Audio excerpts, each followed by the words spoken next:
हरे कृष्णा। सभी भक्तों को दंडवत प्रणाम। और गौरव प्रभु जी ने अपने ठाकुर जी के दर्शन करवाए। गौरव प्रभु जी थे ना? जी जी माता जी। माता जी। बहुत सुंदर गौरव प्रभु जी, बहुत बहुत धन्यवाद। तो गौरव प्रभु जी ने अपने ठाकुर जी के दर्शन करवाए, घर पे भगवान की सेवा कर रहे हैं। इससे सुंदर कुछ हो ही नहीं सकता कि हम अपने घर में अपने विग्रहों की इतने दिल से सेवा करें कि और कुछ रहे ना रहे, लेकिन हम और हमारे भगवान हमेशा वहां रहे। तो हृदय से भगवान की सेवा ऐसे ही करते रहें, सभी करते रहें। गौरव प्रभु जी बहुत बहुत धन्यवाद ठाकुर जी के दर्शन करवाने के लिए। आइए अब सब मिलकर मंगलाचरण करते हैं। ओम अज्ञानतिमिरान्धस्य ज्ञानाञ्जनशलाकया चक्षुरुन्मिलितं येन तस्मै श्रीगुरुवे नमः। श्रीचैतन्यमनोभीष्टं स्थापितं येन भूतले स्वयं रूपः कदा मह्यं ददाति स्वपदान्तिकं। वन्देऽहं श्रीगुरु श्रीयुतापदकमलं श्रीगुरून् वैष्णवांश्च श्रीरूपं साग्रजातां सहगण रघुनाथान्वितं तं सजीवम् साद्वैतं सावधूतं परिजनसहितं कृष्ण चैतन्य देवं श्रीराधा कृष्णपादां सहगण ललिता श्रीविशाखान्वितांश्च। हे कृष्ण करुणा सिंधु दीनबंधु जगतपते गोपेश गोपिका कांत श्री राधा कांत नमस्तुते। तप्त कांचन जियो नहीं हो गौरी चैनल। वृंदावनेश्वरी ऋषभानुसुते देवी प्रणमामि हरिप्रिये। वाञ्छाकल्पतरुभ्यश्च कृपा सिन्धुभ्यैव च पतितानां पावनेभ्यो वैष्णवेभ्यो नमो नमः। जय श्री कृष्ण चैतन्य प्रभु नित्यानंद श्री दामोदर श्रीवासादि गौर भक्तवृंद। हरे कृष्णा कृष्ण कृष्ण हरे हरे, हरे राम राम राम हरे हरे। नमो विष्णुपादाय कृष्ण पृष्ठाय भूतले श्रीमते भक्ति वेदांत स्वामिने नामिने। नमस्ते सारस्वते देवे गौरवाणी प्रचारिणे निर्विशेष शून्यवादी पाश्चात्य देश तारिणे।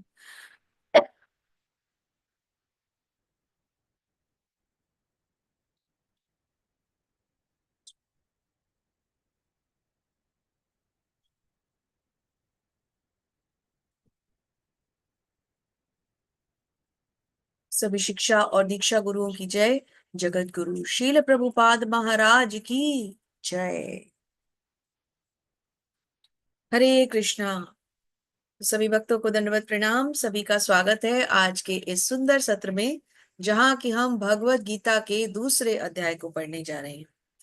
और हम प्रयास करेंगे कि रोज रोज हम एक एक माला का जप भी साथ में करें, और एक कोई भी नया या तो हम कीर्तन सुने इस्कॉन के किसी सीनियर डिवोटी या किसी डिवोटी का गाया हुआ, और या फिर हम जो हमारे टेम्पल में सुबह से शाम तक जो कार्य प्रणाली रहती है, भगवान का किस प्रकार से भजन किया जाता है, उस श्रृंखला को भी हम चाहें तो कर सकते हैं। तो उस श्रृंखला में सबसे पहले क्या होता है, सुबह 4:30 बजे मंगल आरती होती है। उसके बाद नरसिंह आरती होती है, तुलसी आरती होती है। फिर उसके बाद जैसे कि अभी हम कार्तिक महीने में थे तो दामोदर अष्टकम होता था, लेकिन अब कार्तिक खत्म हो गया है तो डेली जो नॉर्मल रूटीन रहता है उसमें महाप्रभु का शिक्षाष्टकम पढ़ा जाता है। उसके बाद जप होता है ना। तो यहाँ तक हम 4:30 बजे से 5:10 तक आरती करते हैं और उसके बाद जप करने बैठ जाते हैं। फिर लगभग 7 बजे तक ये जप जारी रहता है, लगभग पौने 2 घंटे 2 घंटे का समय रहता है जिसमें जप चलता है। उसके बाद 7:30 बजे श्रृंगार आरती होती है। श्रृंगार आरती से पहले भगवान का फिर से श्रृंगार किया जाता है। मंगल आरती के समय आप एक श्रृंगार में देखते हैं भगवान को, और उसके बाद उनका पूरा भारी श्रृंगार, जो एक ऐश्वर्य वाला श्रृंगार है, वो किया जाता है। उसके बाद 7:30 से 8 बजे तक हम गुरु आरती करते हैं। गुरु की पूरी आरती, पहले प्रभुपाद जी की आरती की जाती है, प्रभुपाद जी को भगवान के दर्शन कराए जाते हैं, है ना। फिर हरे कृष्ण महामंत्र का बड़ा सुंदर कीर्तन होता है। फिर 8 से 9 बजे भागवतम होता है। इसी प्रकार उधर 12:30 बजे से 1 बजे फिर भगवान की आरती होती है। फिर शाम को फिर 7 बजे 6:30 बजे, कुछ मंदिरों में 6:20 का समय रहता है, और तुलसी आरती का समय हो जाता है। फिर शाम को 7 बजे संध्या आरती होती है जिसमें गौर आरती की जाती है। उसके बाद भगवान का भजन कीर्तन चलता है। 8 से 9 मंदिरों में भगवत गीता या भागवतम के एक श्लोक पर चर्चा होती है, और रात को 8:30 से 9 फिर भगवान की फिर से आरती की जाती है और 9 बजे भगवान को शयन कराया जाता है। तो ये जो अलग अलग समय की आरतियां हैं, जिसमें की विशेषता, हमने आज मंगल आरती की, कल हम तुलसी आरती, नरसिंह आरती, इस तरह से राजभोग आरती, संध्या आरती, शयन आरती, ये सब हम धीरे धीरे करके करें, है ना।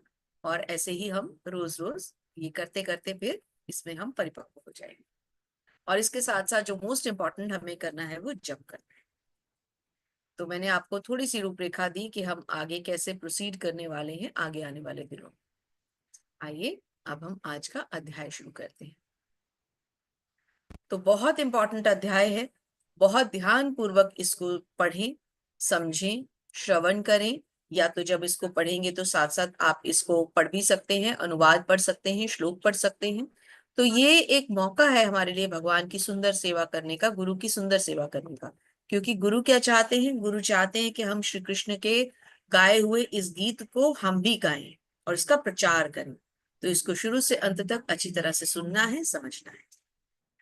अध्याय का नाम है गीता का सारांश। तो भगवान हमें पहले ही समराइज करके देने वाले हैं कि अगले 18 अध्यायों में, एक तो हो गया, अगले 17 अध्यायों में अब वो हमें क्या समझाने जा रहे हैं।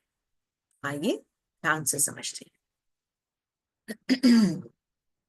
तो अब जो लोग पढ़ना चाहते हैं श्लोक और तात्पर्य, कृपया हैंड रेज कर सकते हैं।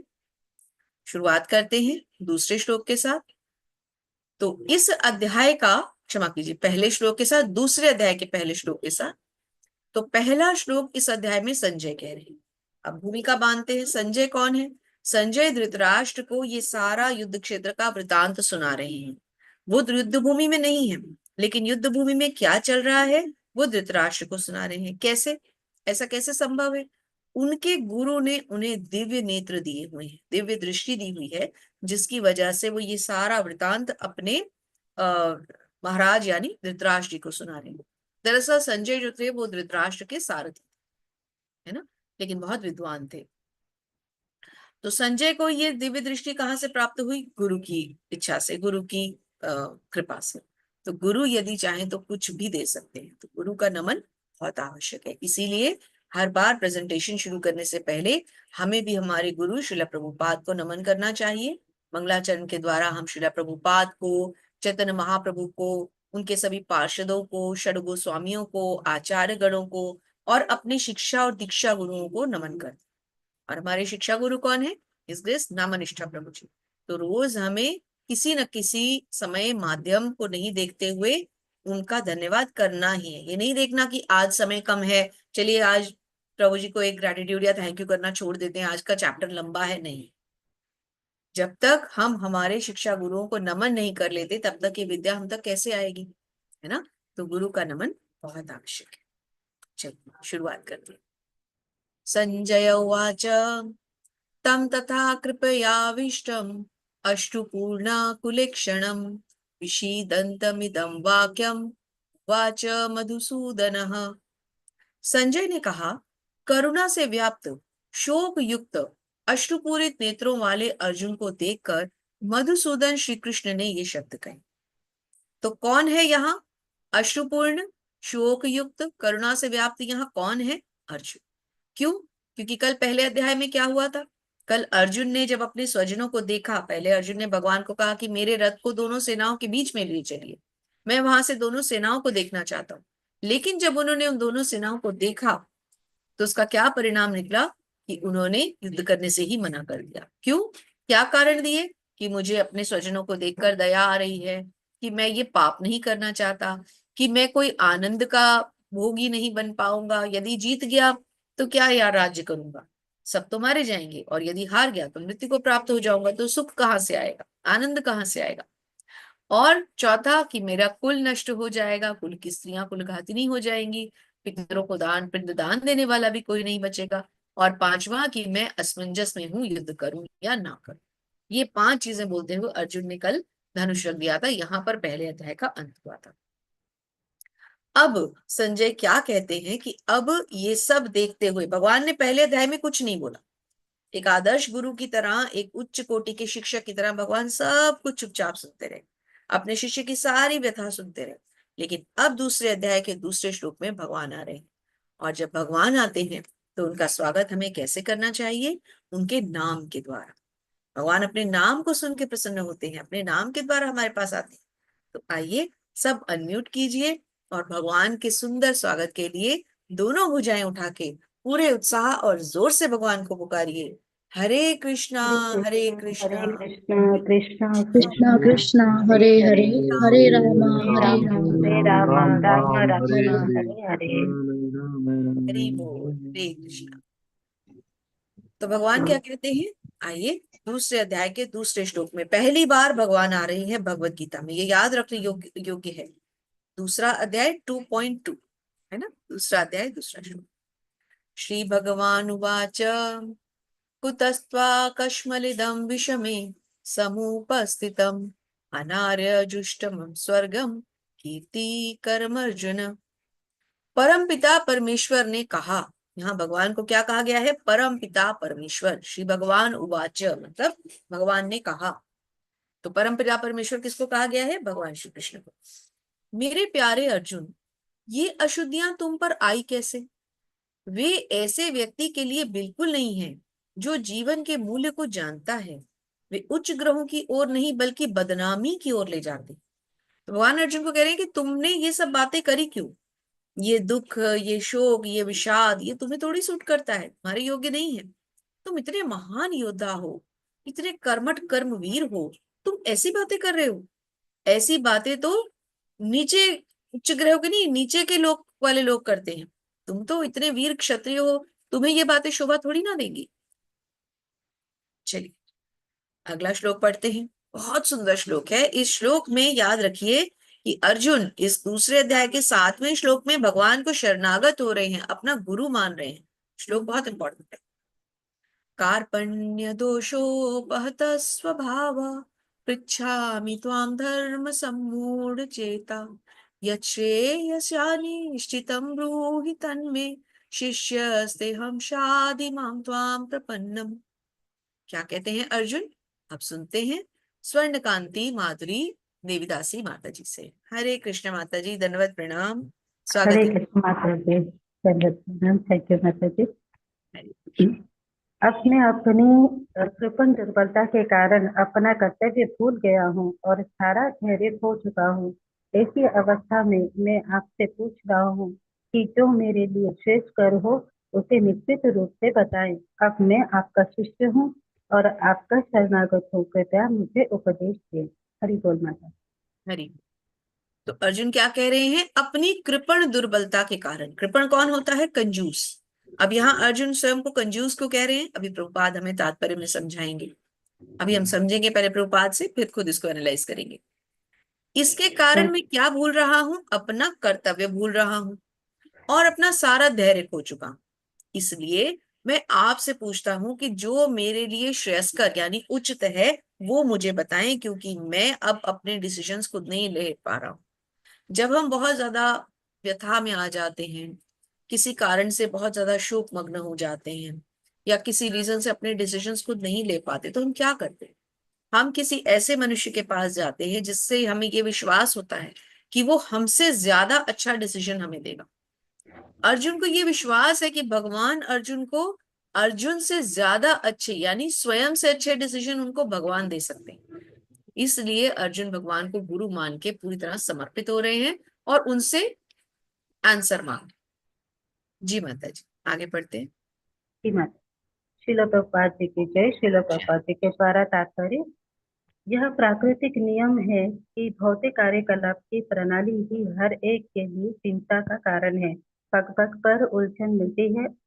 अतः प्रामाणिक गुरु के पास जाना आवश्यक है, जो जीवन के उद्देश्य को पूरा करने के लिए समुचित पथ निर्देश दे सके। समग्र वैदिक ग्रंथ हमें यह उपदेश देते हैं कि जीवन की अनचाही उलझनों से मुक्त होने के लिए प्रामाणिक गुरु के पास जाना चाहिए। ये उलझने उस तवाकने के समान है जो किसी के द्वारा लगाए बिना भभक उठती है। इसी प्रकार विश्व की स्थिति ऐसी है कि बिना चाहे जीवन की उलझनें स्वतः उत्पन्न हो जाती है। कोई नहीं चाहता कि आग लगे, किंतु फिर भी वह लगती है और हम अत्यधिक व्याकुल हो उठते हैं। अतः वैदिक पाठ में उपदेश देता है कि जीवन की उलझनों को समझने तथा उनका समाधान करने के लिए हमें परंपरागत गुरु के पास जाना चाहिए। जैसे व्यक्ति का प्रामाणिक गुरु होता है, वह सब कुछ जानता है। अतः मनुष्य को भौतिक उलझनों में न रहकर गुरु के पास जाना चाहिए। यही इस श्लोक का तात्पर्य है। हरि बोल माता। हरे कृष्ण। तो अब यहाँ पर अर्जुन ने स्वयं को अपनी कृपण दुर्बलता क्यों कहा? देखिए, कृपण कौन होता है? कंजूस। कंजूस व्यक्ति कौन होता है? जिसके पास सब कुछ होता है लेकिन वो कुछ भी खर्चना नहीं चाहता। बहुत सारा धन है लेकिन खर्च नहीं रहा। यही मानव जीवन की उलझन है। हमारे पास भगवान है लेकिन हम उन्हें समझ ही नहीं रहे। हमारे पास ज्ञान है लेकिन हम उसका यूज नहीं कर रहे। तो इसलिए अर्जुन कह रहे हैं कि मैं अपनी इस कृपण दुर्बलता के कारण, मैं अपनी इस वीकनेस के कारण अपना कर्तव्य भूल गया। आप मुझे बताइए कि मेरे लिए क्या श्रेयस्कर है। और श्री प्रभुपाद ने क्या समझाया? देखिए, प्रभुपाद कहते हैं समग्र वैदिक ग्रंथ में हमें ये उपदेश मिलता है क्या, कि जीवन की अनचाही उलझनों से मुक्त होने के लिए कहाँ जाना चाहिए? प्रामाणिक गुरु के पास। प्रामाणिक गुरु किसे कहा जाता है? जो परंपरा से आते हैं, है ना। जो भी गुरु हमारी परंपरा से आते हैं उन्हें हम प्रामाणिक कहते हैं, ऑथेंटिक बोनाफाइड सोर्स कहते हैं। इस प्रकार विश्व की स्थिति ऐसी है कि बिना चाहे जीवन की उलझनें स्वतः उत्पन्न हो जाती है। कोई नहीं चाहता, जैसे जंगल की अग्नि होती है जो अपने आप लग जाती है, ऐसे ही इस विश्व की स्थिति है। हम नहीं चाहते कि हमारे जीवन में कोई समस्या आए लेकिन फिर भी आ जाती है। तो जब हम किसी ऐसी समस्या में उलझे तो हम कहाँ जाएं? प्रामाणिक गुरु के पास, बोनाफाइड स्पिरिचुअल मास्टर के पास। अब समझते हैं इस स्लाइड। भगवान का क्या मतलब है? देखिए, जो पराशर मुनि ने, जो वेद व्यास जी के पिता श्री थे, उन्होंने, एक सेकेंड स्लाइड पीछे लेती हूँ, उन्होंने बताया कि 6 तरह के ऐसे ऐश्वर्य होते हैं जिनसे जो व्याप्त है वो भगवान है ना। और ये 6 ऐश्वर्य असीमित मात्रा में, न केवल प्रचुर मात्रा में बल्कि असीमित मात्रा में किसमें पाए जाते हैं? केवल उसमें पाए जाते हैं जो स्वयं भगवान है। और वो कौन है? स्वयं श्री कृष्ण। इसीलिए नीचे एक बहुत सुंदर श्लोक भी दिया गया है, ऐश्वर्यस्य समग्रस्य वीरस्य यशसः श्रियः ज्ञान वैराग्य योश्चैव षण्णाम भग इतीरणा। अर्थात ये कौन से 6 ऐश्वर्य हैं जो श्री कृष्ण में प्रचुर मात्रा में है बल्कि असीमित मात्रा में? कौन कौन से हैं? भगवान में असीमित। आप में से कोई बताना चाहेंगे? स्वर्णकांति माता जी तो दीक्षित हैं, सब जानती हैं, बता सकती हैं। मैं जी माता जी जी। जी माता जी बताइए। समस्त धन शक्ति यश सौंदर्य ज्ञान त्याग।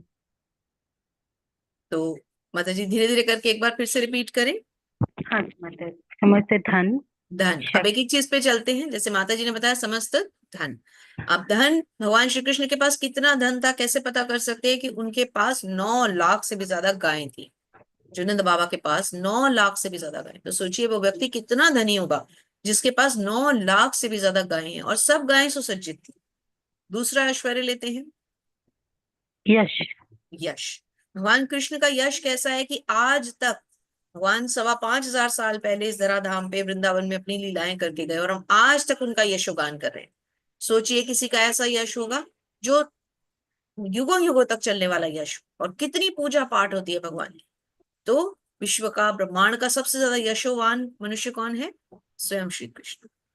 अगला, सौंदर्य। सौंदर्य। श्री कृष्ण कितने सुंदर रहे होंगे कि पूरे वृंदावन की गोपियां उन्हीं पर हमेशा मंत्रमुग्ध रहती थी। स्वयं राधा रानी भी उनके लिए मंत्रमुग्ध रहती थी। कितने सुंदर होंगे। सौंदर्य मतलब भगवान के लिए कहा जाता है कि हजारों कामदेव, कामदेव को सभी देवताओं में सबसे सुंदर देवता माना जाता है। और भगवान की सुंदरता के लिए कहा जाता है कि हजारों कामदेव भी उनकी सुंदरता का मुकाबला नहीं कर सकते एक साथ, अलग अलग नहीं, एक साथ। तो कितने सुंदर होंगे। तो धन, सौंदर्य और यश और दूसरा शक्ति। जी, शक्ति। शक्ति, बल जिसे हम कहते जी। हैं, भगवान का बल। ऐसा बल भगवान का था कि भगवान जब छोटे से थे, नन्हे से बालक थे, तभी उन्होंने एक जो है तभी से छकड़े के अंदर पैर मार के उसको तोड़ दिया था। उस समय भगवान की उम्र क्या थी? 6 महीने। पूतना का वध कर दिया जब वो बिल्कुल नवजात शिशु थे। थोड़े से बड़े हुए तो गोवर्धन को अपनी छोटी उंगली पर उठा लिया। कितने राक्षसों को मारा भगवान के लिए, कहते हैं वो ब्रेकफास्ट लंच और डिनर के टाइम एक एक राक्षस को मार दिया करते। इतना आतंक था जब राक्षसों का, ऐसे बलवान थे भगवान श्री कृष्ण जी। त्याग। त्याग, सबसे बड़ा त्याग, भगवान का त्याग सबसे बड़ा त्याग। क्यों? शुरुआत से ही उन्होंने त्याग ही त्याग किया। जब वो छोटे से थे तो उन्हें अपने माता पिता को छोड़कर जाना पड़ा। पहले तो देखिए उनके जन्म से ही पहले उनके कई भाइयों का वध हो गया। फिर जब वो इस धराधाम में आए तो उन्होंने क्या त्याग किया? अपने माता पिता को छोड़कर वो मथुरा चले गए। फिर मथुरा से वो आगे द्वारका उन्होंने बसा ली। तो त्याग ही त्याग है, राधा रानी को छोड़कर चले गए। तो त्याग ही त्याग है, लेकिन इस त्याग से कहीं भी भगवान विचलित नहीं, है ना। और लास्ट का ज्ञान है मन। जी, ज्ञान। अब ज्ञान भगवान का एक सेकेंड रिकॉर्डिंग का ऑप्शन आ रहा है, तो ऑलरेडी मैं रिकॉर्डिंग स्टार्ट कर चुकी हूँ, तो मैं इसको डिनाई कर देती हूँ क्योंकि पहले ही रिकॉर्डिंग चल रही है। एक सेकेंड जी। ज्ञान, भगवान का ज्ञान कैसा है कि जो आज भी हम भगवत गीता का इस गीतोपनिषद को गा रहे हैं और युगो युगो से ये भगवत गीता आ रही है, लाखों करोड़ों वर्षों से। अभी चौथे अध्याय में दिव्य ज्ञान में आप समझेंगे कब से आ रही है और कब तक चलेगी। तो ये 6 षड ऐश्वर्य जिसमें हो वही भगवान है। ये वेद व्यास जी के पिता जो पराशर मुनि थे उन्होंने ये डेफिनेशन दी। धन, सबसे पहले हमने धन समझा, फिर यश, सौंदर्य, भगवान का सौंदर्य असीम था, भगवान का धन असीम था, यश असीम था, उनका त्याग, उनका ज्ञान और उनका वैराग्य, है ना। तो सॉरी, उनका बल, वैराग्य और त्याग तो एक ही हो गया, उनका बल। तो ये 6 ऐश्वर्य जिसमें होंगे वो भगवान कहलाएंगे। तो इसलिए हम इस स्लाइड पे रुके और हमने इसको अच्छी तरह समझा। अब समझते हैं कि हम भगवान को समझे कैसे। तो देखिए भगवान को हम 3 रूपों में जानते हैं, परमेश्वर, परमात्मा और ब्रह्म। अब परमेश्वर क्या है? जो, अब देखिए बहुत सुंदर प्रश्न आ गया, तो फिर कृष्ण कौन है? कृष्ण तो ये तीनों ही हैं। तो अब इनको स्लाइड्स के माध्यम से समझते हैं। ये प्रकृति दिखाई गई है, देखिए ये प्रकृति दिखाई गई है। प्रकृति किसकी देन है? भगवान की देन है। यहाँ क्या दिखाया गया है? एक ज्योति दिखाई गई है, और एक ज्योति के अंदर कौन है? ये ब्रह्म स्वरूप है भगवान, जो कि एक ब्रह्म स्वरूप है। ब्रह्म यानी कि एक भगवान के शरीर की कांति। इस स्वरूप में भगवान अपने शरीर की कांति के द्वारा भी जाने जाते हैं, ब्रह्म स्वरूप। और तीसरा भगवान का अपना रूप जो परमेश्वर रूप है। तो एक हो गया भगवान का वो रूप, परमात्मा रूप, जिसको हमने सबसे पहले देखा सृष्टि में। भगवान इस जीव में भी है, भगवान इस पेड़ में भी है, भगवान इस जो भी कुछ दिखाया जा रहा है बादलों में, पेड़ों में, इस दरख्त के तने में। जैसे कि प्रहलाद महाराज की स्टोरी में क्या आता है कि हिरण्यकश्यप पूछते हैं कि कहाँ है तुम्हारा भगवान, क्या इस खंबे में भी है? बोलता है हाँ है, इस खंबे में भी मेरे भगवान है। उस खंबे के अंदर से भी नृसिंह देव जी प्रकट हो जाते हैं, भगवान प्रकट हो जाते हैं। तो भगवान हर जीव के अंदर विद्यमान है। कैसे? उसके हृदय में। किस फॉर्म में? परमात्मा फॉर्म में। दूसरा क्या है? दूसरा है ब्रह्म ज्योति, यानी भगवान के शरीर की कांति। तो ये भगवान का ब्रह्म स्वरूप है। और तीसरा क्या है? स्वयं परमेश्वर भगवान श्री कृष्ण। तो ये 3 तरह से हम भगवान को समझ सकते हैं। तो आप में से कोई अगर श्लोक भी पढ़ना चाहें तो आप हैंड रेज कर सकते हैं, और केवल अनुवाद पढ़ना चाहें तो भी आप हैंड रेज कर सकते हैं। देहिनोऽस्मिन् था देहे कौमारं यौवनं जरा तथा देहांतर प्राप्ति धीरस्तत्र न मुह्यति। स्वर्णकांति माता जी एक और स्लाइड ले लीजिए। हाँ जी मैम। जिस प्रकार शरीरधारी आत्मा इस शरीर में बाल्यावस्था से तरुणावस्था में और फिर वृद्धावस्था में निरंतर अग्रसर होता रहता है, उसी प्रकार मृत्यु होने पर आत्मा दूसरे शरीर में चला जाता है। धीर व्यक्ति ऐसे परिवर्तन से मोह को प्राप्त नहीं होता। हरि बोल। हरे कृष्ण। जिस प्रकार शरीरधारी आत्मा, जो शरीरधारी आत्मा मतलब आत्मा पे किसका आवरण है? शरीर का। शरीरधारी आत्मा इस वर्तमान शरीर से में बाल्यावस्था से तरुण अवस्था में और फिर वृद्ध अवस्था में जाता है। जैसे कि एक छोटा सा शिशु होता है, फिर वो बड़ा होता है, फिर वो बूढ़ा हो जाता है, फिर उसकी मृत्यु हो जाती है। उसी तरह से जैसे ये एक ट्रांसफॉर्मेशन है जो चलती रहती है, उसी तरह से मृत्यु होने पर आत्मा दूसरे शरीर में चला जाता है। वो जो शरीर वृद्ध होकर खत्म हो गया वो खत्म हो जाता है और आत्मा कहाँ चली जाती है? दूसरे शरीर में। और जो धीर व्यक्ति होते हैं वो इस परिवर्तन से मोह को प्राप्त नहीं होते। यानी कि जो बुद्धिमान है, जो इस तथ्य को समझता है कि ये तो एक देहांतरण का प्रोसेस है, शरीर नश्वर है, उसने एक दिन खत्म हो जाना है, आत्मा ने आगे दूसरे शरीर में चले जाना है, तो बुद्धिमान व्यक्ति इसीलिए किसी की मृत्यु पर ज्यादा शोक नहीं करते, है ना। आगे समझते हैं। काजल माता जी, गौरव प्रभु जी, हैंड रेज रखिए, इसके बाद आप लोग पढ़िए। माता जी तो बहुत अच्छा साथ देती हैं, पूरी पूरी क्लास संभाल लेती हैं माता जी, लेकिन आप लोग भी प्लीज हैंड रेज रखिए, बहुत अच्छा लगेगा जब आप लोग साथ में पढ़ेंगे तो। चलिए श्लोक पढ़ते हैं। एक सेकेंड, एक मिनट, मुझे इसको थोड़ा सा डाउन करना पड़ेगा क्योंकि मेरी स्क्रीन पे आ जाता है ना ये आपका हैंड रेज वाला जो बोलता है। वांसासि जीर्णानि यथा विहाय नवानि गृहाति नरो अपराणि तथा शरीराणि विहाय जीर्णा नन्यांसि संयाति नवानि देहि। इसको हम इस प्रकार भी पढ़ सकते हैं और इसका दूसरा मीटर भी होता है जो चार चार लाइन को तोड़ के पढ़ा जाता है, वैसे भी पढ़ सकते हैं। और केवल श्लोक की तरह पढ़ना है तो एक एक शब्द को अलग अलग भी पढ़ सकते हैं। तो मैं सब तरह के मीटर्स इसलिए यूज करके आपको दिखा देती हूँ कि आप लोग जिस भी तरह से कन्वीनियंट हो पढ़ पाए। जी, हरे कृष्णा। गौरव कुमार प्रभु जी,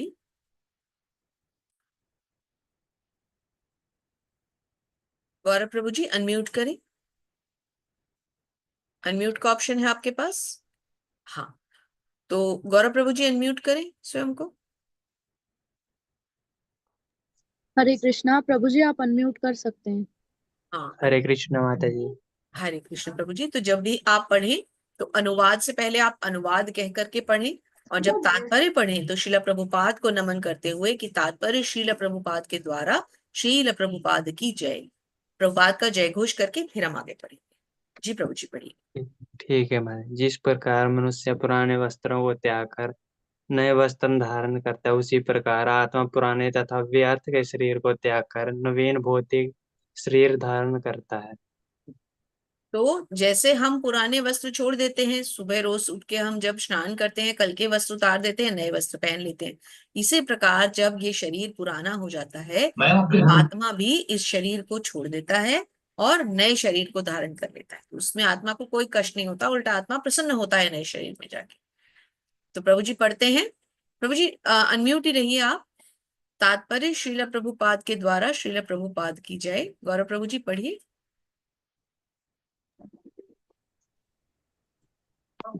हरे कृष्ण माता जी। हरे कृष्ण, पढ़िए प्रभु जी। एक मिनट माता जी। गौरव प्रभु जी पढ़िए। हरे कृष्ण माता जी। हरे कृष्ण प्रभु जी पढ़िए। अणु आत्मा द्वारा शरीर का परिवर्तन एक स्वीकृत तथा तथ्य है। आधुनिक विज्ञान निजी तक जो आत्मा के अस्तित्व पर विश्वास नहीं करता पर साथ ही हृदय से शक्ति साधना की व्याख्या भी नहीं कर पाता, उन परिवर्तनों को स्वीकार करने को बाध्य है जो बालकाल या कोमरावस्था और फिर तरुणावस्था तथा वृद्धावस्था में होता रहता है। वृद्धावस्था से सही परिवर्तन दूसरे शरीर में स्थानांतरित हो जाती है। हरे कृष्ण। तो जब आत्मा एक शरीर से दूसरे शरीर में चली जाती है तो वो वहां जाके स्थानांतरित हो जाती है। ये शरीर जो पहले वाला शरीर होता है ये नष्ट हो जाता है, नश्वर है, ये नष्ट हो जाता है, और दूसरे शरीर में जाकर के आत्मा जो है आराम से नए शरीर को धारण करके रहना शुरू हो जाती है। यही प्रकृति का नियम है। पढ़ते हैं एक और श्लोक। गौरव प्रभु जी इसके अनुवाद के लिए भी तैयार रहिएगा। नैनम छिन्दन्ति शस्त्राणि नैनम दहति पावकः न चैनम क्लेदयन्त्यापो न शोषयति मारुतः। जी प्रभु जी पढ़िए। यह आत्मा ना तो कभी किसी शस्त्र द्वारा खंड खंड की जा सकती है, ना अग्नि द्वारा जलाई जा सकती है, ना जल द्वारा भिगोई या वायु द्वारा सुखाई जा सकती है। हरी बोल। तो आत्मा की क्या विशेषता है? आत्मा के न तो खंड हो सकते हैं, मतलब ना तो वो विभाजित हो सकती है, न अग्नि द्वारा जलाई जा सकती है, न वायु द्वारा सुखाई जा सकती है, और न जल द्वारा भिगोई जा सकती। तो आत्मा पे कोई असर ही नहीं होना, कोई चेंज हो ही नहीं सकता। किसी भी तरह से हम आत्मा का हनन नहीं कर सकते, हम उसको मार नहीं सकते। यही सत्य है जो भगवान समझा रहे हैं। तो आत्मा शाश्वत है, जैसी की जैसी चली आ रही है वैसी की वैसी चलती रहेगी आगे भी, कभी चेंज नहीं होगी। और तब तक 84 लाख जन्मों में अलग अलग योनियों में जाती रहेगी, जब तक कि फाइनली भगवत धाम न चली जाए। एक बार भगवत धाम गई तो फिर वापस नहीं आएगी। थैंक यू सो मच प्रभु जी। पहले एक एक बार सब लोग पढ़ लें, फिर उसके बाद दोबारा आप हैंड रेस करिएगा, फिर दोबारा पढ़िएगा। अवाच्यवादांश बहून बहून वदिष्यन्ति तवाहिता, निन्दन्तस्तव सामर्थ्यम ततो दुखतरम नु किम। हरे कृष्णा। काजल माता जी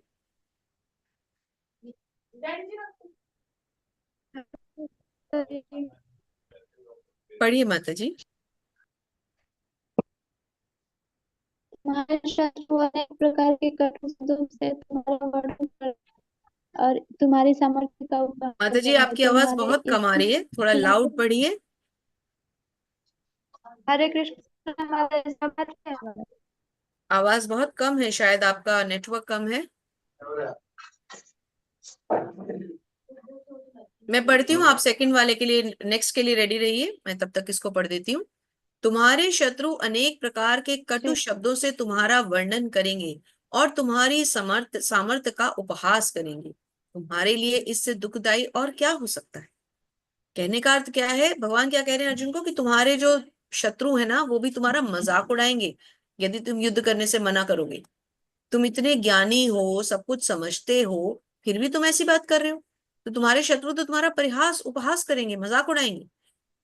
हतो वा प्राप्स्यसि स्वर्गम जित्वा भोग्यश्य से महीम, तस्मादुत्तिष्ठ कौन्तेय युद्धाय कृत निश्चयः। जी काजल माता जी अब पढ़िए। हरे कृष्ण हरे कृष्ण। जी। हे कुंती पुत्र, तुम यदि युद्ध में मारे जाओगे तो स्वर्ग प्राप्त करोगे, या यदि तुम जीत जाओगे तो पृथ्वी के साम्राज्य का भोग करोगे। अतः दृढ़ संकल्प करके खड़े हो और युद्ध करो। हरे बोल माता जी। हरि हरि बोल। हे कुंती पुत्र, अगर मारे गए तो स्वर्ग को प्राप्त करोगे, क्योंकि युद्ध में जो वीर गति को प्राप्त होते हैं वो स्वर्ग को भोगते हैं। और यदि जीत गए तो पृथ्वी के साम्राज्य को भोगोगे। तो इसका मतलब दोनों ही सूरतों में तुम तो विजयी हो ना, तो फिर क्यों डर रहे हो अर्जुन? तो भगवान एक एक करके अर्जुन के सारे तर्कों को काट रहे हैं जो अर्जुन ने युद्ध ना करने के लिए दिए थे। पहला तर्क क्या था कि अर्जुन को अपने शत्रुओं पर दया आ रही थी। भगवान ने क्या समझाया? किस बात की दया भाई? ये तो सब नश्वर हैं, सब मर जाने हैं, तुम क्यों इन पे दया दिखा रहे हो और इनका वध नहीं कर रहे? दूसरा तर्क कि मुझे तो पाप लगेगा। भगवान कह रहे हैं कैसा पाप? तुम तो ये कर ही नहीं रहे, ये तो आत्मा है, इसका तो तुम हनन कर ही नहीं सकते। ये तो शरीर है ही नहीं, जिन्हें तुम देख रहे हो, जिन्हें तुम मार रहे हो, तो आत्माएं हैं। शरीर ने तो वैसे भी मर जाना है, आज नहीं तो कल। तो तुम इसमें क्या पाप कर रहे हो? तुम तो अपना धर्म अपना कर्तव्य पूर्ण कर रहे हो। तीसरा क्या दिया था? मुझे कोई आनंद नहीं आएगा। भगवान कहते हैं कैसे आनंद नहीं आएगा? यदि हार गए तो वैसे ही मर जाओगे, तो स्वर्ग मिलेगा, वीर गति मिलेगी। और यदि जीत गए तो इस धरा पर जो है अपने शासन को भोगोगे। अब चौथा तक क्या था? कि मेरा कुल नष्ट हो जाएगा। उसके लिए भी भगवान आगे समझाएंगे। नेहावृकमनाशो अस्ति प्रत्यवायो न विद्यते, स्वल्पमप्स्य धर्मस्य त्रायते महतो भयात्। जी माता जी एक और पढ़ लीजिए।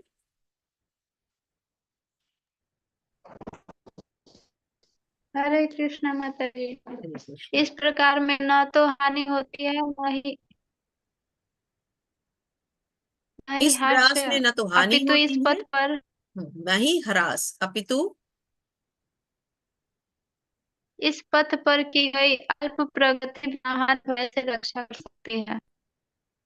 इस हरे कृष्ण प्रयास में, माता जी। हरे कृष्ण, इस प्रयास में न तो हानि होती है न ह्रास। तो भगवान क्या कह रहे हैं आगे, इस पथ पर की गई अल्प प्रगति भी महान भय से रक्षा करती है। किस पथ की बात हो रही है? भक्ति पथ की बात हो रही है। अभी अर्जुन ये भी पूछेंगे कि एक तरफ तो आप मुझे कह रहे हैं कि मैं भक्ति पथ पर जाऊं, और दूसरी तरफ आप मुझे कह रहे हैं कि मैं युद्ध भी करूं, तो मैं करूं क्या? आप मुझे एक बार बताएं, मैं क्या करूं, भक्ति करूं या युद्ध करूं? दर्शन कीजिए भक्त शिरोमणि श्री हनुमान के, इनसे ज्यादा एक निष्ठ स्वामी भक्त और कोई नहीं हुए, जिन्होंने अपने भगवान को प्रसन्न करने के लिए इतनी बड़ी रावण की लंका जला दी। तो ऐसे सुंदर भक्त के दर्शन दुर्लभ हैं। दर्शन कीजिए सभी लोग। हरि बोल।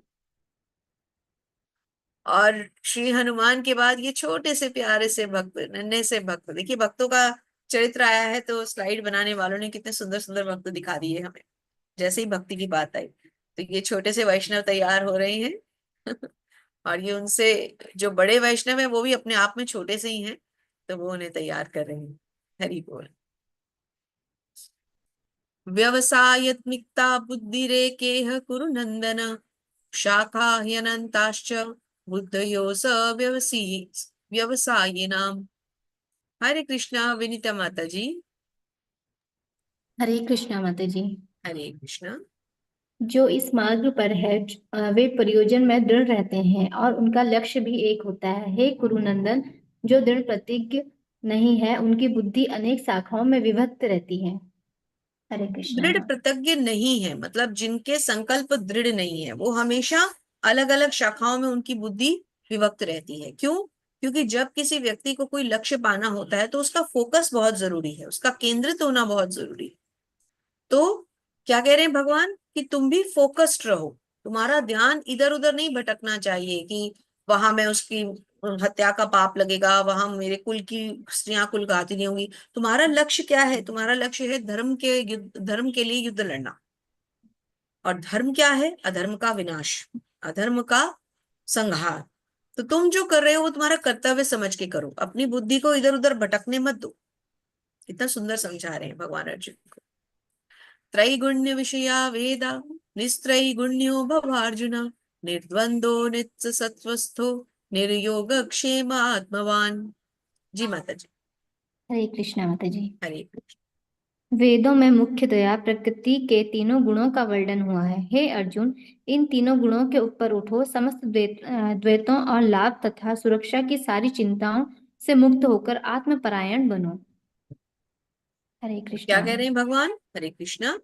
कि वेदों में प्रकृति के गुणों का वर्णन हुआ है, इन गुणों से ऊपर उठो। कौन से तीन गुण होते हैं प्रकृति के? सतोगुण, रजोगुण, तमोगुण। अब ये गुण क्या है हम आगे डिटेल में पढ़ेंगे, लेकिन अभी क्योंकि बताया गया है तो हम थोड़ा सा समझते हैं।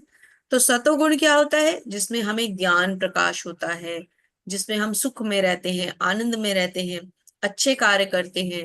सुबह जल्दी उठना, स्नान करना, गुरु को नमस्कार करना, भगवान के बारे में सोचना, ये सतोगुण है। रजोगुण क्या है? जिसमें हमारी इच्छाएं बहुत प्रबल होती हैं, डिजायर्स।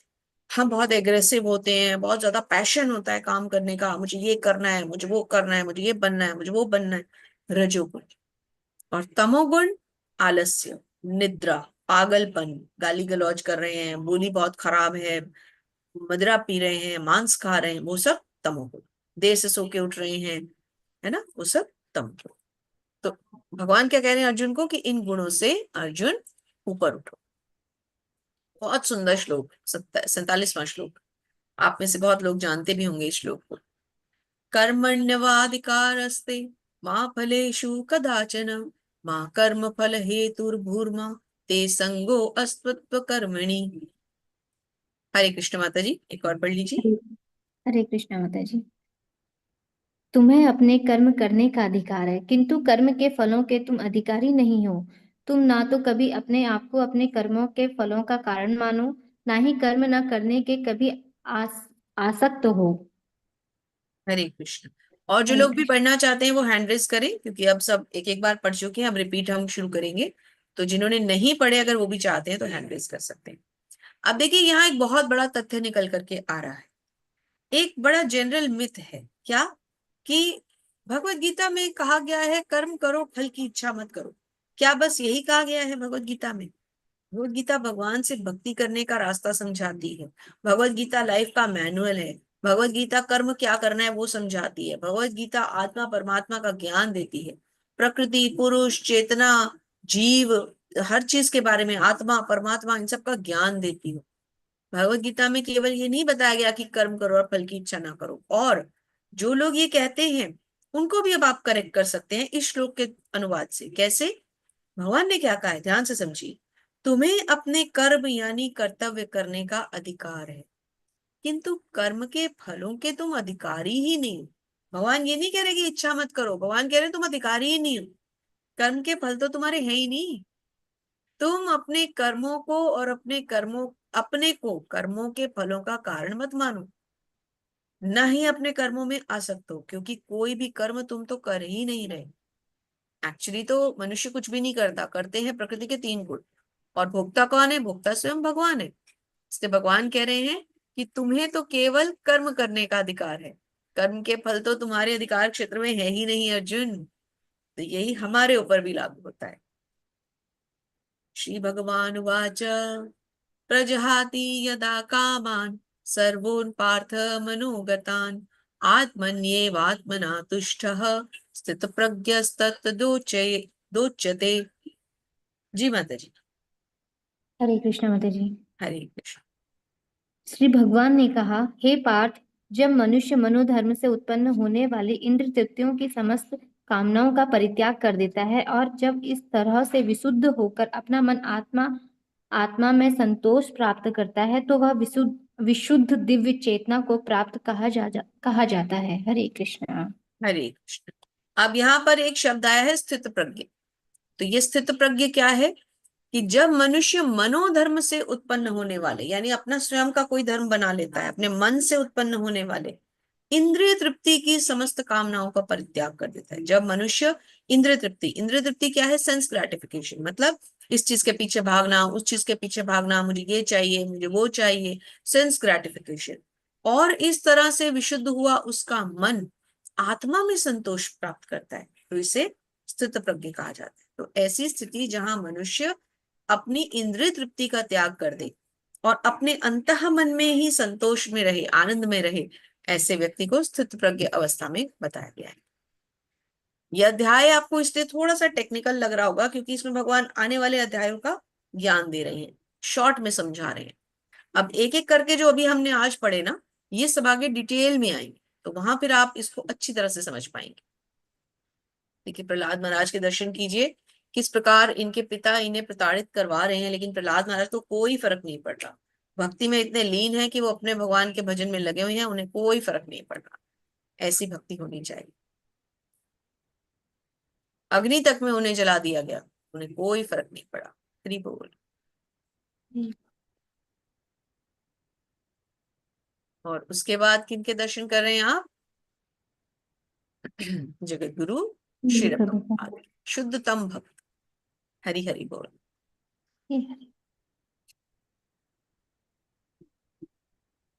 ध्यायतो विषयान् पुंसः संगस्तेषुपजायते संगास्तञ्जायते कामः कामात् क्रोध अभिजायते। हरे कृष्णा। स्वर्ण कांति माता जी। हाँ जी बीच बीच में कुछ कुछ भक्त हैंड रेज करते हैं, फिर जब तक उनका टर्न आनी होती है उससे पहले हैंड डाउन कर लेते हैं। अब हम कैसे ढूंढें उनको? जो भी पढ़ना चाहते हैं फिर से हैंड्स रेज करें। आप लोग पढ़ेंगे तो हमें बहुत प्रसन्नता होगी। जी माता जी। हाँ जी। इंद्र विषयों का चिंतन करते हुए मनुष्य की उनमें आसक्ति उत्पन्न हो जाती है और ऐसी आसक्ति से काम उत्पन्न होता है और फिर काम से क्रोध प्रकट होता है। हरि बोल। अब ये बहुत सुंदर हमें समझाया गया है कि इंद्रिय विषयों का चिंतन करते हुए, आप चित्र से भी समझ सकते हैं, मनुष्य की उनमें आसक्ति उत्पन्न हो जाती है। जब हम इंद्रिय विषयों का चिंतन करते हैं, जब हम अपनी सेंसेस को तृप्त करना चाहते हैं, अपनी इंद्रियों को तृप्त करना चाहते हैं, जो हमें चाहिए वो पाना चाहते हैं, चाहे वो धन हो, चाहे वो ऐश्वर्य हो, चाहे वो रिलेशनशिप्स हो, जब हम उन्हें पाना चाहते हैं तो हमारे अंदर उन चीजों को लेके आसक्ति माने अटैचमेंट डेवलप हो जाती है। और उस अटैचमेंट से क्या उत्पन्न होता है? काम, यानी लस्ट, है ना। जैसे आजकल की दुनिया में हम लव कहते हैं, वो एक्चुअली लव नहीं है, वो कंप्लीटली लस्ट है। सिर्फ एक अट्रैक्शन है। और फिर काम से क्रोध आता है। क्यों? जब काम पूरा नहीं हो पाता, जब हम एक किसी के पीछे भाग रहे हैं बुरी तरह से, कोई स्त्री किसी पुरुष को पाना चाहता है या कोई पुरुष किसी स्त्री को पाना चाहता है, लेकिन वो काम इच्छा पूरी नहीं हो पाती, तो क्या आता है? क्रोध आता है, एंगर। क्रोधा भवति सम्मोह, सम्मोहात्म स्मृति विभ्रमः, स्मृति भ्रंशाद बुद्धिनाशो, बुद्धिनाशात् प्रणश्यति। जी माता जी। श्रीमती, क्रोध से पूर्ण मोह उत्पन्न होता है और मोह से स्मरण शक्ति का विभ्रम विभ्रम हो जाता है। जब स्मरण शक्ति भ्रमित हो जाती है तो बुद्धि नष्ट हो जाती है, और बुद्धि नष्ट होने पर मनुष्य भव रूप में पुनः गिर जाता है। हरे कृष्ण माता। हरे कृष्ण। तो सबसे पहले क्या आया? सबसे पहले आई आपकी आसक्ति। जब आप इंद्रिय विषयों के पीछे भागे तो आप आसक्त हुए। आसक्ति से क्या आया? काम इच्छा। काम पूरा नहीं हुआ तो, काम इच्छा पूरी नहीं हुई तो क्रोध आया, एंगर। क्रोध से पूर्ण भ्रम, पूर्ण से क्रोध से क्या आता है? भ्रम, इल्यूजन। और भ्रम से स्मृति, यानी कि आप डिल्यूजन, आपकी बुद्धि नष्ट होनी शुरू हो जाती है। और जब बुद्धि नष्ट हो जाती है तो मनुष्य भौतिकता के पूल में गिर जाता है। इस तरह से मनुष्य का पूरा पतन हो जाता है। देख रहे हैं आप?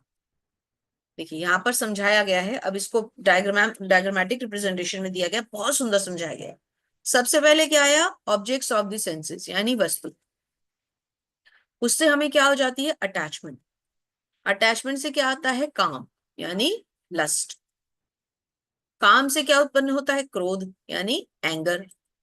क्रोध से क्या आता है? सम्मोह, यानी डिल्यूजन। हम किसी चीज के प्रति इतने ज्यादा मोहित हो जाते हैं कि बुद्धि हमारी विनष्ट होनी शुरू हो जाती है। इससे क्या होता है? बुद्धि की हानि, या तो स्मरण शक्ति की क्षति। मतलब हम अपनी मेमोरी, हम अपने अपने आपे में नहीं रहते, जिसे कहते हैं हम अपना आपा खो बैठते हैं, पागल से हो जाते हैं। बुद्धि की हानि। और इन सबसे मिला के क्या होता है? देखा आपने क्या होता है? पतन। ये सब चीजों के आने से क्या होता है? मनुष्य गिर जाता है, उसका पतन हो जाता है। ना सुंदर समझाया गया। तो इस पूरे अध्याय को अब श्रील प्रभुपाद जो है अपने शब्दों में समझा रहे हैं, और ध्यान से समझिए। तो श्रील प्रभुपाद के कुछ शब्द हैं उनकी वाणी में।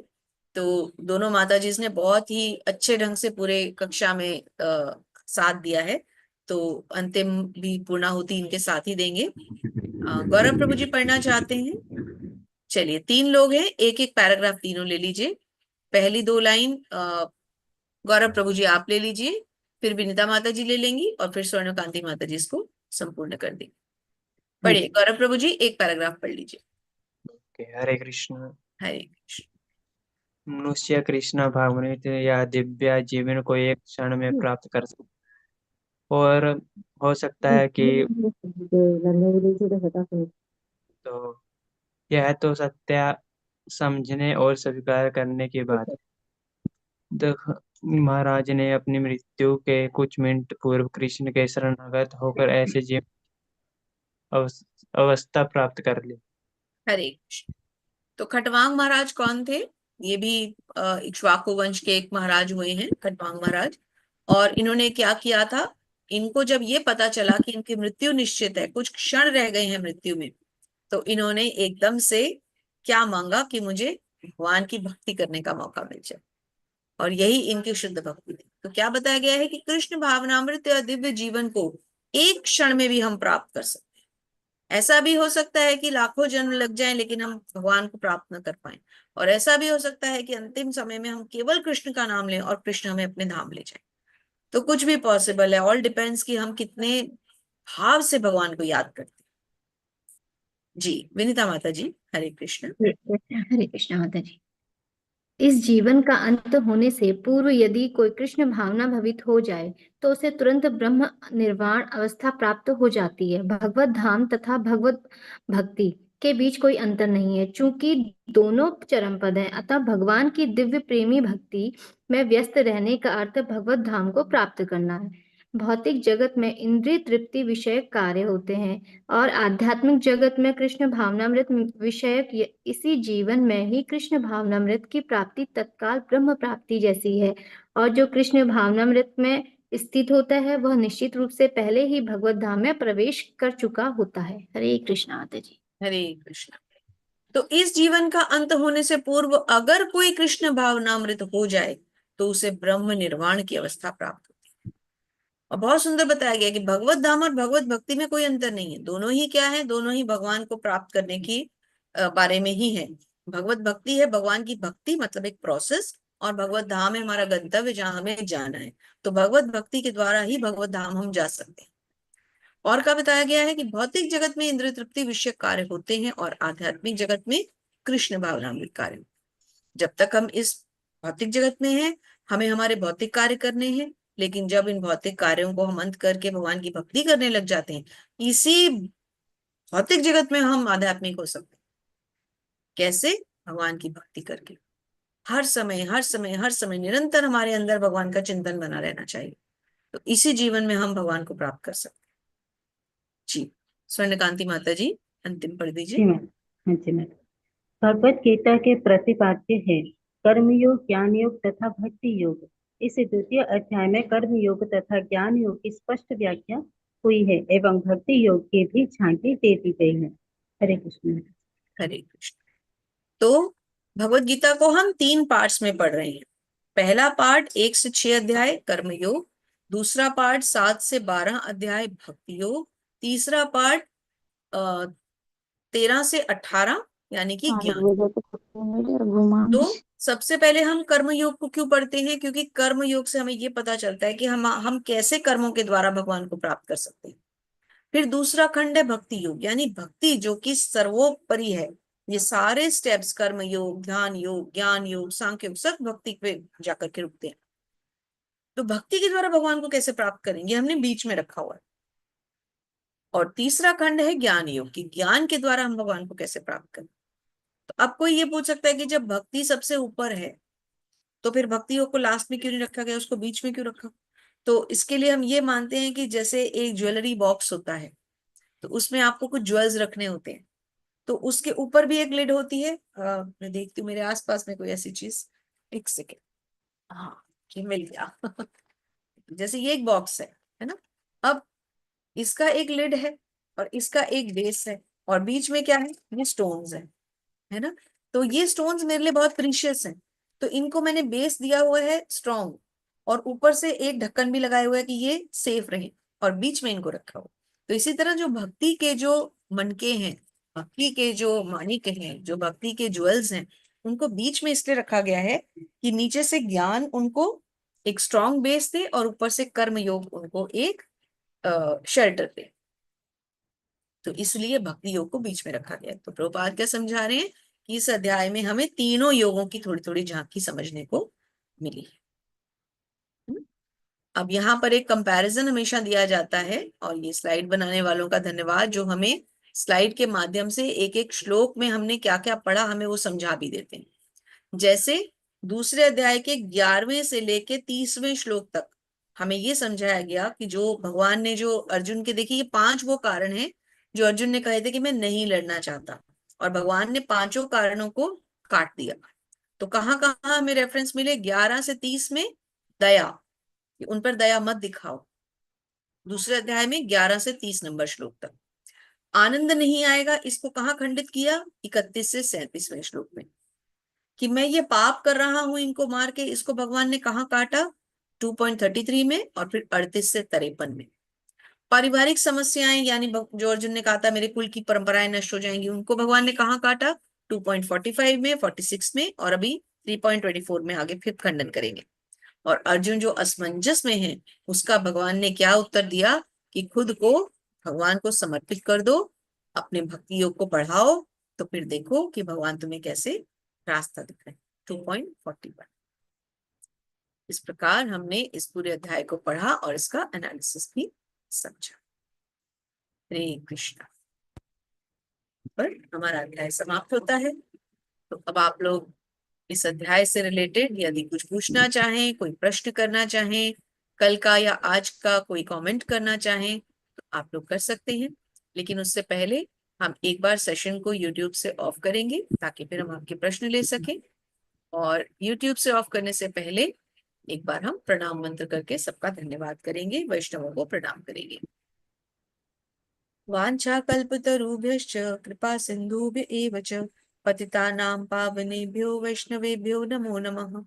अनंत कोटि वैष्णव वृंद की जय। श्रील प्रभुपाद महाराज की जय। आप जय सभी सुंदर भक्तों की जय। जय श्री श्री राधा गोविंद भगवान की जय। जय। तो अब हम YouTube